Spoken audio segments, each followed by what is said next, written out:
So, do you know how much stock exactly you have at your house and how much stock you have at your shop or your shelf? Because have you experienced such a scenario where you try calling your attendant at the shelf asking, niko na vitu ngapi hapo? How many, let's say, t-shirts do I have at the shop?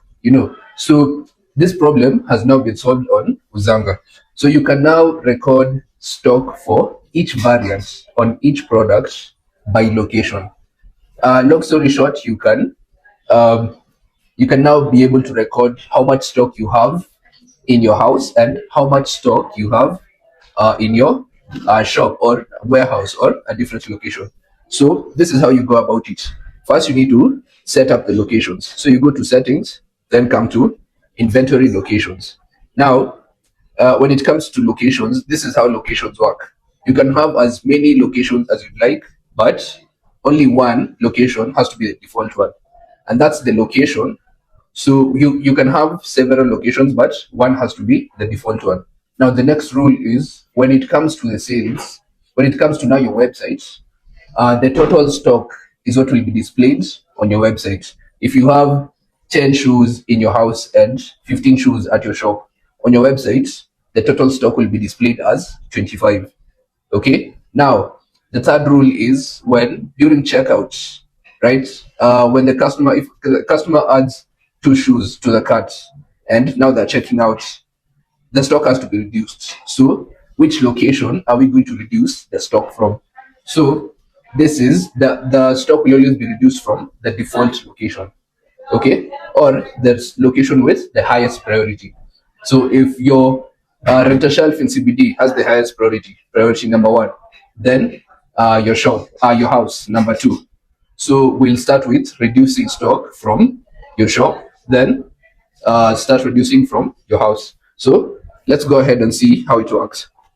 So for my case, my default location will be Central Building, which is our rental shelf. We've launched shelves right here in CBD, so you can pay us a visit and book a shelf for yourself.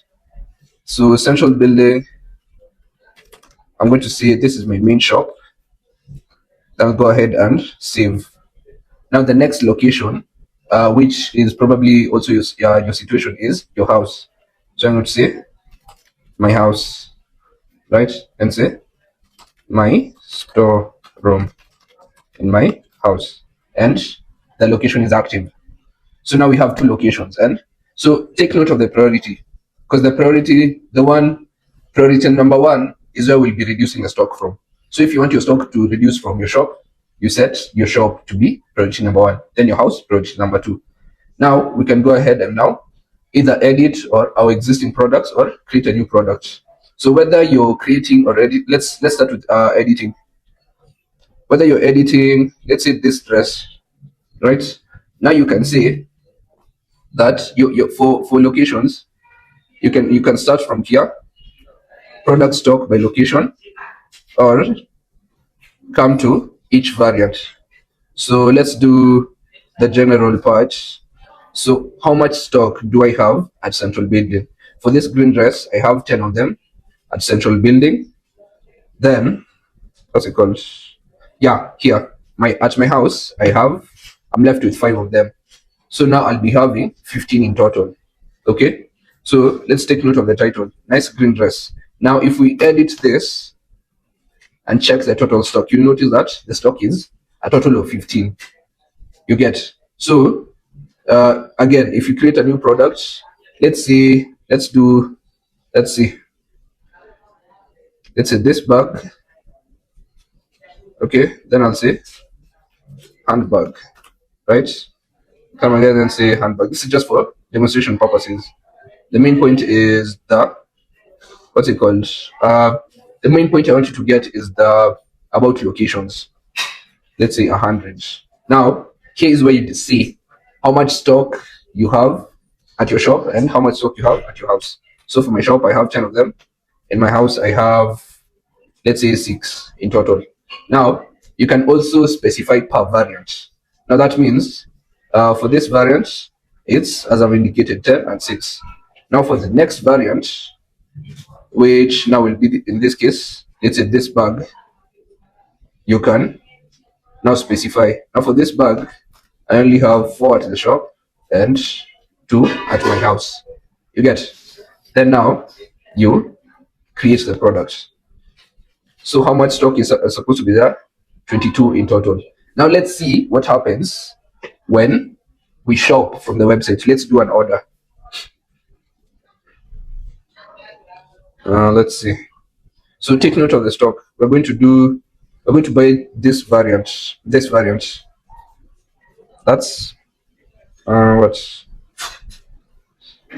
to buy. Let me call it that. Take note. Take note. We've said we have 10 at Central Building and 6. Which location is our default one? Central Building, right? So let's go ahead and now view our store and now place an order for this.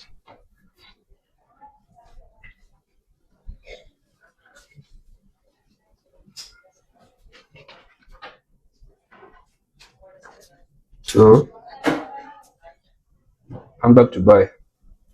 So for the handbag to buy, there's a total of 16, 10 at the shop, and what's it called? Yeah, 6 at the house. Let me remove this. Let me edit my cart because I only want to buy the bag. Okay. So let's go ahead and check out. Now place the order. Yeah, you can just pay. Huh? Wait, there's shipping. Anyway, it's fine.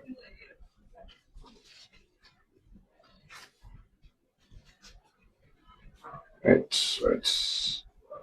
That's something. I don't have to pay for shipping since it's a just order. Oh, pick up entirely. Yeah. So let's say shop pickup. Yeah, that's okay. Place order. Go ahead and complete the payments. And remember, if you have partial payments on, stock is only reduced once. Actually, yeah, the moment the first deposit is paid, so it's still okay. 6,134. All right. So I'll go ahead and prompt myself. Let me.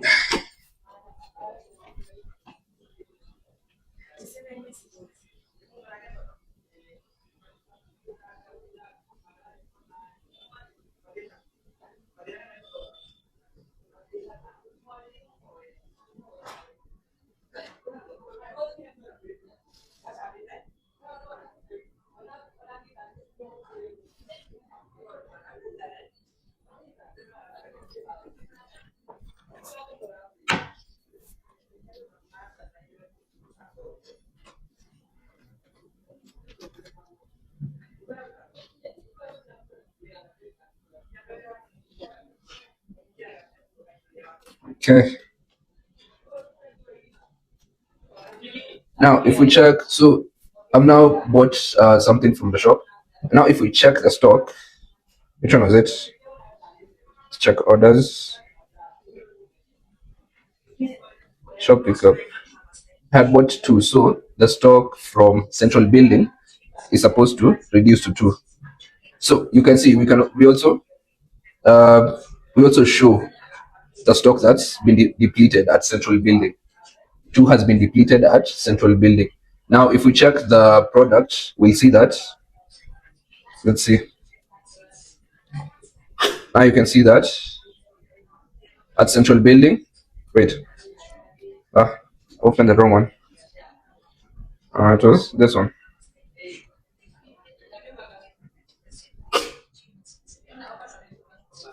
So, right, which one is it?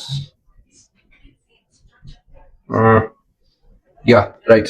So you can see we had 10 of them, we bought 2, and the stock specifically at Central Building depleted, moved from 10 to 8. You get? So now that's the importance of recording your stock by locations so that you can have a clear picture of what is going on in your business. So thank you so much, and I'll see you on the next one.